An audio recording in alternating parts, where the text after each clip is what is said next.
Hello दोस्तों, welcome back to the channel. आज की वीडियो के अंदर हम बात करेंगे बेंगलुरु बेस्ड स्टार्टअप लीशियस के बारे में। बहुत ज़बरदस्त इनके स्टार्टअप की स्टोरी है, कैसे दो लोगों ने अपनी सेविंग्स को मिला के एक स्टार्टअप बनाया और उसके बाद में हर साल 300% से ज़्यादा ही ग्रोथ रेट इन्होंने दर्ज करी। कैसे ये इतने फेमस हो पाए, कैसे इतना बड़ा बिजनेस इन्होंने खड़ा कर पाया, सारी चीज़ें आज समझेंगे इस पूरी वीडियो के अंदर। वीडियो को एंड तक ज़रूर देखना।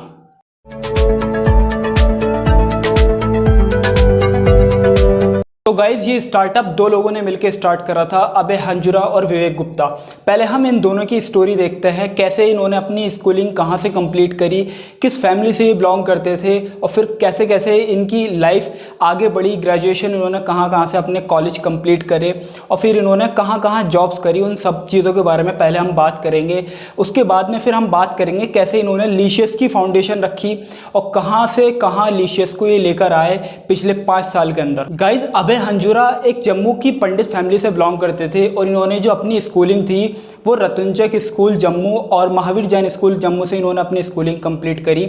उसके बाद में ये बेंगलोर चले गए और वहाँ पे इन्होंने बीएससी करी 2004 से 2007 तक बायोटेक्नोलॉजी और जेनेटिक्स के अंदर। 2007 से 2009 तक इन्होंने बिजनेस मैनेजमेंट, इंश्योरेंस और रिस्क मैनेजमेंट के अंदर इन्होंने कोर्स कंप्लीट करे अपने, और उसके बाद में इन्होंने अपनी फर्स्ट जॉब करी। 2007 से 2008 तक इन्होंने बजाज एलियंस में as a management trainee job करी। 2008 से 2010 तक इन्होंने India insure of risk management के अंदर इन्होंने एज ए मैनेजर इन्होंने काम करा। फिर गाइस 2010 से 2015 तक 5 साल इन्होंने फ्यूचरिस्ट इंश्योरेंस ब्रोकिंग को प्राइवेट लिमिटेड एक कंपनी है इंश्योरेंस की, उसके अंदर इन्होंने अलग अलग पोजीशंस पे काम करा। इनकी लगातार पोजीशंस इंक्रीज होती गई उस कंपनी के अंदर। और गाइस, विवेक गुप्ता चंडीगढ़ से बिलोंग करते थे और इन्होंने अपनी जो स्कूलिंग थी वो डीएवी स्कूल चंडीगढ़ से इन्होंने अपनी स्कूलिंग कंप्लीट करी।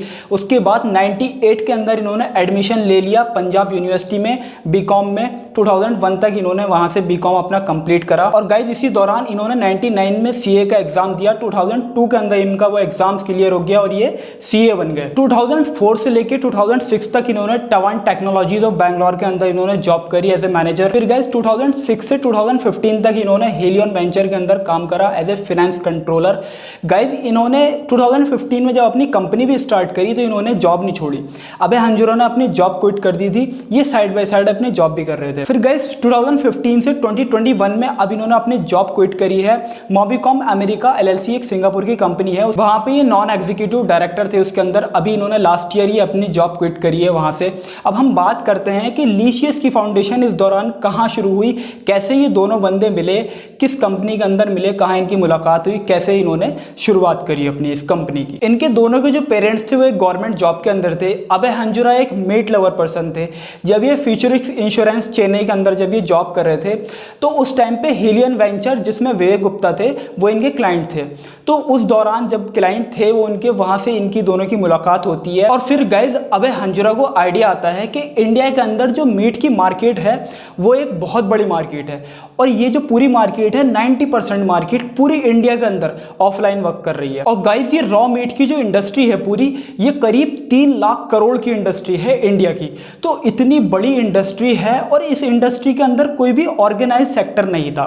सारी ये जितनी भी पूरी इंडस्ट्री थी ऑफलाइन वर्क कर रही है। आप शॉप पे जाते हैं, वहां से जाके आप सामान खरीदते हैं। कोई एक ब्रांड नहीं है इसके अंदर जो एक पर्टिकुलर काम कर रहा हो। यहां से इनका दिमाग में एक आइडिया आया कि हम रॉ मीट के अंदर कुछ ना कुछ ऐसा नया कर सकते हैं जो कि अभी के टाइम पे कोई भी नहीं कर रहा है। उस टाइम पे होता क्या था, कुछ कंपनीज थी जो कि चिकन के अंदर डील करती थी, लेकिन वो उस चिकन के साथ में, रॉ चिकन के साथ में और भी हजारों कैटेगरी थी जिसके अंदर वो डील करती थी। तो यहाँ से अभय हंजुरा अपना आइडिया विवेक गुप्ता को बताते हैं कि हम रॉ मीट की जो मार्केट है उसको ऑर्गेनाइज करेंगे, अपना एक ऑनलाइन प्लेटफॉर्म बनाएंगे और वहाँ से हम इस पूरी मार्केट को अपने प्रोडक्ट के बैज लगा के सेल करेंगे। तो उसके अंदर फिर विवेक गुप्ता को भी इंटरेस्ट आया। उन्होंने भी देखा कि हाँ, आइडिया तो अच्छा है और वो भी इनकी बात को मान गए।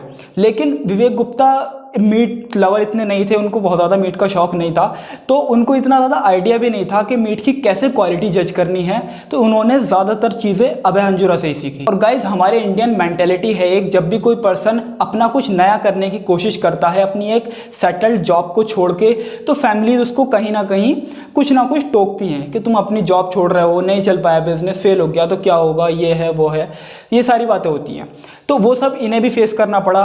तो विवेक गुप्ता की एक वाइफ थी और इनके 2 चिल्ड्रन भी थे, तो कहीं ना कहीं इन्हें डर भी था कि हाँ अगर हमारा बिजनेस नहीं चल पाया तो बहुत ज़्यादा हमें सेक्रीफाइसेस भी करने पड़ेंगे और बहुत प्रॉब्लम भी बढ़ सकती है। हार नहीं मानी और इन्होंने फैसला लिया ये अपना स्टार्टअप करेंगे अभय हंजुरा के साथ में। इनकी फैमिली ने ये भी कहा कि ये तो कश्मीरी पंडित हैं, ये कहाँ एंटरप्रेन्योरशिप करेंगे, तो बहुत सारी चीज़ें हुई इन्हें फेस करनी पड़ी, लेकिन आफ्टर ऑल इन्होंने फिर अभय के साथ में अपना स्टार्टअप शुरू करा। अब गाइस कुछ भी स्टार्टअप के लिए हमारे पास में एक आइडिया होता है, अब उसको कैसे इंप्लीमेंट करना है। जब एक पर्सन एक जॉब में होता है तो उसकी एक पर्टिकुलर प्रोफाइल होती है जिस पे वो काम कर रहा होता है, उसको हर एक डिपार्टमेंट के बारे में नॉलेज नहीं होती है, तो बहुत सारे चैलेंजेस फेस करने पड़ते हैं। वही सब इनके साथ भी हुआ। तो सबसे पहले जैसे हर स्टार्टअप में होता है कि कंज्यूमर की हमें प्रॉब्लम को समझना होता है, इन्होंने इस इंडस्ट्री की प्रॉब्लम को देखा तो इसके अंदर इन्हें समझ में आया कि सबसे बड़ी जो प्रॉब्लम थी वो डिलीवरी की इतनी बड़ी प्रॉब्लम नहीं थी, डेफिनेटली प्रॉब्लम थी, लेकिन उससे बड़ी जो प्रॉब्लम थी वो थी क्वालिटी की और हाइजीन फैक्टर की। क्वालिटी का बहुत ज़्यादा इशू आ रहा था, तो इन्होंने क्वालिटी के ऊपर फोकस करा। तो इनका एक फ्रेंड थे यूएसए के, तो वो जब इंडिया आया करते थे तो वो भी वेजिटेरियन हो जाते थे, तो यहाँ से इन्हें और ज़्यादा आइडिया आया कि डेफिनेटली कहीं ना कहीं इस पूरी इंडस्ट्री के अंदर क्वालिटी एक बहुत बड़ा फैक्टर रहेगा। तो इन्होंने क्वालिटी को, हाइजीननेस को इन्होंने शुरू से एक बहुत बड़ा फैक्टर रखा अपने पूरे स्टार्टअप के अंदर। उस टाइम पे गाइस बहुत सारी कंपनीज रॉ मीट सेल कर रही थी, लेकिन प्रॉब्लम वही थी, क्वालिटी वो नहीं दे पा रही थी वो कंपनीज। फिर इन्होंने बहुत सारी रिसर्च करी इसके ऊपर, तो इन्होंने देखा कि चिकन जो है वो एंटीबायोटिक फ्री होना चाहिए, जो कि लोगों को नहीं मिल पा रहा है। अब इन्होंने, जब लोगों के पास में कोई और चॉइस ही नहीं थी, फिर गाइस कुछ मंथ्स की रिसर्च के बाद में इन्होंने 50 लाख रुपीस दोनों ने सेव कर रखे थे अपने, वो लगाए और इस स्टार्टअप को इन्होंने बेंगलुरु में खोल दिया। इनकी जो इनिशियल टीम थी गाइस वो 5 लोगों की टीम थी, और इन्होंने जो अपनी फर्स्ट सेल करी वो व्हाइट फील्ड एरिया के अंदर बेंगलुरु में इन्होंने अपनी फर्स्ट सेल करी। और गाइस इसी दौरान इन्हें $500,000 की फंडिंग भी हो गई थी हेलियन वेंचर के फाउंडर कनविलजीत सिंह से, और इन्फोसिस के CFO थे मोहनदास पाई। इनको दोनों को मिला के इनकी लगभग $500,000 की फंडिंग भी हो गई थी। अब पैसा तो इनके पास में आ गया था, अब पैसा भी है, सब कुछ है, बिजनेस भी सेट कर लिया है, अब मार्केटिंग भी करनी है, अपना प्रोडक्ट बना लिया है। अब मार्केटिंग के लिए इन्होंने क्या करा, ये इवेंट्स करते थे, अपने फैमिली के जो मेंबर्स थे, इनके जो दोस्त थे, उनको बुलाते थे और इवेंट्स करते थे, सेशन करते थे कॉम्प्लेक्सेस में जाके। वहाँ से इनका बिजनेस बढ़ा और करीब 70 to 75% इनके जो कस्टमर थे उस टाइम के, वो इनके वर्ड ऑफ माउथ से आ रहे थे, लोगों की सजेशन से आ रहे थे। स्टार्टिंग टाइम पे ही अमेडियस कैपिटल के फाउंडर कौशल अग्रवाल ने भी इन्हें फंडिंग करी। तो गाइस जब भी कोई स्टार्टअप करता है पर्सन, उसे हर दिन एक नया चैलेंजेस फेस करने पड़ते हैं, तो इन्हें भी बहुत सारे चैलेंजेस ऐसे फेस करने पड़े। तो चिकन जो था उस टाइम पे, चिकन तो कहीं ना कहीं थोड़ा बहुत ऑर्गेनाइज था, बड़े प्लेयर उसके अंदर काम कर रहे थे, लेकिन लैम्ब में इन्हें बहुत ज़्यादा प्रॉब्लम्स आ रही थी। तो ये बेंगलोर के आसपास के जितने भी विलेजेस थे, ये वहाँ पे गए और वहाँ से इन्होंने डायरेक्ट फार्म पे गए उनके, वहाँ से उन्हें डायरेक्ट उनके साथ में काम करा और इस कैटेगरी को समझे इन्होंने। तो इन्होंने ये देखा लैम्ब और गोट अलग अलग मीट हैं, लोगों को यह पता ही नहीं था और वो सबको मटन ही समझते थे। अब गाइस जैसे मैंने आपको बताया, इस पूरी इंडस्ट्री के अंदर क्वालिटी और हाइजीन एक बहुत बड़ा फैक्टर था। तो इन्होंने अपनी प्रोडक्ट की क्वालिटी को मेंटेन करने के लिए जो इनके प्रोसेसिंग सेंटर्स थे उसके अंदर जो ये बर्फ़ इस्तेमाल करते थे, वो बर्फ़ भी ये खुद ही बनाते थे, बर्फ़ का प्लांट भी इनका अपना था। और उस टाइम पे जो ये वाटर इस्तेमाल करते थे उसके अंदर जो वाटर के आरओ लगे हुए थे, आरओ प्लांट, वो भी इनके अपने थे। तो इस हद तक इन्होंने क्वालिटी को ध्यान में रखा, तभी ये चल भी पाए और इनका बिजनेस इतना बड़ा भी हो पाया। इनके बिजनेस को बूस्ट तब मिला जब इन्होंने राउंड ए फंडिंग में मेफील्ड से करीब $3.5 मिलियन इन्होंने रेस करे उस फर्स्ट राउंड फंडिंग के अंदर। और गाइस 2017 में इन्होंने फर्स्ट क्वार्टर में बी राउंड फंडिंग के अंदर इन्होंने $10 मिलियन इन्होंने फंड रेस करे। कुछ तो इनके प्रीवियस इन्वेस्टर्स है, वहाँ से इन्होंने फंड रेस करे, और कुछ इनके नए इन्वेस्टर्स थे जहाँ से इन्होंने फंड रेस रेस करें अपना। अब इसके बाद में पैसा तो इनके पास आ गया था। अब जाहिर सी बात है, जब आपके पास में पैसा आ गया है तो आपको अपना बिजनेस एक्सपेंड करना है। तो एक्सपेंशन अब इन्होंने अपना करना स्टार्ट करा बिजनेस का। और गाइस बेंगलुरु के बाद में इन्होंने दिल्ली एनसीआर, पुणे, मुंबई और चेन्नई के अंदर अपना बिजनेस एक्सपेंड करा। और फरवरी 2017 के अंदर इन्होंने हैदराबाद में भी ये एंटर हुए थे और वहाँ पे इन्होंने अपने जो 3 डिलीवरी इनके सर्विस सेंटर थे वो इन्होंने सबसे पहले वहाँ पे खोले। फिर गाइज इन्होंने सितंबर 2018 के अंदर सी राउंड फंडिंग के अंदर इन्होंने $25 मिलियन फंड रेज करे इंडियन इन्वेस्टर्स से। फिर उसी साल दिसंबर 2018 के अंदर इन्होंने अपनी डी राउंड फंडिंग करी और उसके अंदर भी इन्होंने $25 मिलियन इन्होंने फंड रेज करे। कुछ तो इनके एग्जिस्टिंग इन्वेस्टर्स थे, कुछ इनके नए इन्वेस्टर्स थे, उनसे इन्होंने अपने फंड रेज करे। और गए दिसंबर 2019 के अंदर इन्होंने अपनी ई राउंड फंडिंग करी और उसके अंदर इन्होंने $30 मिलियन फंड रेज करे एग्जिस्टिंग इन्वेस्टर्स से भी और नए इन्वेस्टर्स से भी। और गाइस ये रॉ मीट के अलावा पिकल्स और सूप ऐसे प्रोडक्ट्स में भी ये डील करने लगे हैं अब।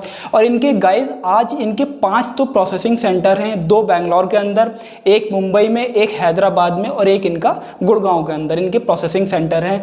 और करीब 90 से ज़्यादा पूरे देश के अंदर आज इनके डिलीवरी सर्विस सेंटर हैं, जहां से इनकी जो रॉ मीट है वो डिलीवर करते हैं ये उन लोगों तक। पूरा इनका जो बैकएंड वर्क है, सप्लाई चेन से लेके कोल्ड चेन से लेके XYZ ये खुद ही मैनेज करते हैं। यहाँ तक कि जिस बैग के अंदर ये अपना मीट को डिलीवर करते हैं कस्टमर तक, वो बैग भी PUF कोल्ड होता है। 80% तक वो कोल्डनेस उसकी बरकरार रहती है जब तक वो डिलीवरी के लोकेशन तक वो पहुंच नहीं जाता। फिर गाइस 2019 में ही इन्होंने अपने 2 स्टोर भी खोल लिए थे, ऑफलाइन स्टोर, एक तो गुड़गांव के अंदर और दूसरा बैंगलोर के अंदर। पैसा तो इनके पास आ गया था, अब बिजनेस इन्हें एक्सपेंड करना था। आज की डेट के अंदर इनके इन शहर के अंदर पूरे इंडिया के अंदर बिजनेसेस अभी चल रहे हैं और इसके अलावा इनका प्लान है ये इस पूरे अपने बिजनेस को और ज़्यादा एक्सपेंड कर रहे हैं ऑल ओवर इंडिया लेवल पे। अब गाइज ये अपने बिजनेस में सक्सेसफुल कैसे हो पाए? तो गाइज इनका जो एग्जीक्यूशन था और इनका जो क्वालिटी सिस्टम था, इनका जो पूरा बैकएंड का सर्विस थी, वो उसके अंदर इन्होंने बिल्कुल भी ज़रा से भी कॉम्प्रोमाइज़ नहीं करा। क्वालिटी के साथ में इन्होंने ज़रा से भी कॉम्प्रोमाइज़ नहीं करा। ऐसा कर लेते वरना अगर जब इनका बिजनेस चलने लग गया था तो इतना ज़्यादा ध्यान नहीं देते। तो आपको जब बिजनेस एक लेवल पे पहुंच जाता है ना, तो आदमी को उस लेवल पे एकदम से पता नहीं चलता कि मेरा बिजनेस डाउन जा रहा है। आपको थोड़े टाइम बाद आपको फील होगा कि हाँ, हमें यार कुछ ना कुछ बिजनेस में लॉस होना स्टार्ट हो रहा है, हमारे प्रोडक्ट में कहीं ना कहीं कमी ज़रूर आई है। तो अभी के टाइम पे ये 1 दिन से ज़्यादा इनका मीट स्टोर नहीं करते अपने प्रोसेसिंग सेंटर के अंदर। 1 दिन के अंदर जो भी इनका मीट होता है उसको वो कस्टमर तक डिलीवर कर देते हैं, उसको अपने प्रोसेसिंग सेंटर में नहीं रखती हैं 1 दिन से ज़्यादा। तो ये भी एक इनका बहुत बड़ा इनिशिएटिव है क्वालिटी को लेकर। पहले 4 साल के अंदर 300% से ज़्यादा की इनकी कंपनी की ग्रोथ हुई और आज करीब 17,000 से ज़्यादा ये ऑर्डर सर्व करते हैं और इनकी कंपनी में करीब 3500 से ज़्यादा एम्प्लॉयज़ हैं आज के टाइम पे। कहाँ 5-6 लोगों से कंपनी स्टार्ट हुई थी और आज 3500 से ज़्यादा इनके एम्प्लॉयज़ हैं और 17,000 ऑर्डर सर्व कर रहे हैं। बड़ी ज़बरदस्त इनकी केस स्टडी है। गाइस अगर मैं इंडिया की पूरी मार्केट की बात करूं तो 40% तो चिकन की इंडस्ट्री है और 60% जो है वो सी मीट की इंडस्ट्री है। तो सी मीट की इंडस्ट्री चिकन की इंडस्ट्री से काफ़ी ज़्यादा है और पूरे इंडिया लेवल पे जो मीट की मार्केट है वो बहुत बड़ी मार्केट है। 3 लाख करोड़ एक बहुत बड़ा अमाउंट होता है, 3 लाख करोड़ की मार्केट है पूरी इंडिया की मीट की।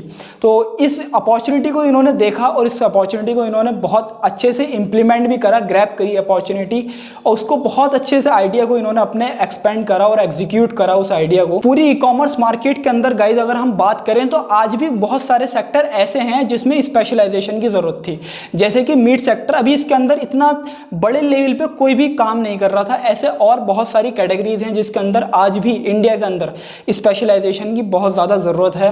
वही इन्होंने अपनी अपॉर्चुनिटी देखी और इसको अच्छे से इन्होंने एग्जीक्यूट भी करा इस पूरे आइडिया को। और आज करीब इनकी 300 करोड़ से ज़्यादा का इनका रेवेन्यू होता है हर साल। अपने रेवेन्यू को ये डबल कर रहे हैं। 2023 तक इनका टारगेट है कि अपना जो रेवेन्यू है इनका वो 1000 करोड़ को क्रॉस कर देंगे और डेफिनेटली क्रॉस कर देंगे। जिस स्पीड के साथ में इनका स्टार्टअप ग्रो हो रहा है डेफिनेटली ये क्रॉस कर देंगे 1000 करोड़ को। कोई बड़ी बात नहीं है इनके लिए आज के टाइम पे। तो गाइज ये कहानी थी लीशियस की। अगर आपको स्टोरी अच्छी लगी हो, इनकी सक्सेस स्टोरी अच्छी लगी हो तो प्लीज़ वीडियो को लाइक ज़रूर करना, शेयर करना अपने दोस्तों के साथ। अगर आपको और ऐसी अमेजिंग वीडियोज़ चाहिए या एक पर्टिकुलर किसी पर्सन के बारे में आपको केस स्टडी चाहिए तो आप कमेंट सेक्शन में बता सकते हैं। ऊपर मेरी इंस्टाग्राम आईडी आ रही होगी, वहां पे जाके आप मुझे फॉलो कर सकते हैं। बिजनेस से रिलेटेड मैं वीडियोस बनाता हूं, डिजिटल मार्केटिंग से रिलेटेड मैं वीडियोस बनाता हूं। तो आपकी कुछ भी क्वेरी है डिजिटल मार्केटिंग से रिलेटेड तो भी आप मुझसे वहां पे पूछ सकते हैं। किसी भी पर्टिकुलर टॉपिक के बारे में आपको वीडियो बनवानी है तो आप मुझे सजेस्ट कर सकते हैं कमेंट सेक्शन में। डेफिनेटली कोशिश करूंगा अपना पूरा 100% दूं और उस बारे में आपको एक वीडियो जरूर दूं, एक अच्छी सी वीडियो दूं। तो प्लीज चैनल को सब्सक्राइब जरूर कर लीजिए। आपको इतना अमेजिंग कंटेंट में दे रहा हूं, अपने दोस्तों में भी शेयर करिए चैनल को। गाइज मेरा एक व्लॉगिंग चैनल भी है जिसका लिंक मैं डिस्क्रिप्शन में डाल दूंगा, उस चैनल को भी जाके आप सपोर्ट करो, उसको भी सब्सक्राइब करो प्लीज। उस चैनल पे मैं ट्रैवलिंग से रिलेटेड वीडियोस अपलोड करता हूं, बहुत अच्छी अच्छी यूनिक प्लेसेस में ट्रैवल करता हूं। अभी कोविड-19 जैसे ही खत्म होगा, लॉकडाउन ओवर होगा ये, तो मैं कोशिश करूंगा कुछ नए प्लेसेस में कवर करूंगा डेफिनेटली। तो वो सारी जितनी भी वीडियोस हैं सब आपको उस चैनल पे मिलेगी। सैयद मुर्शद अली उस चैनल का नेम है। उस चैनल का लिंक को आप नीचे जाके सब्सक्राइब कर सकते हैं, डिस्क्रिप्शन में लिंक है। और अमेजिंग वीडियोस देखने के लिए हमारे इस चैनल को भी आप सब्सक्राइब करें। तो मिलते हैं आपसे नेक्स्ट वीडियो के अंदर, तब तक के लिए गुड बाय।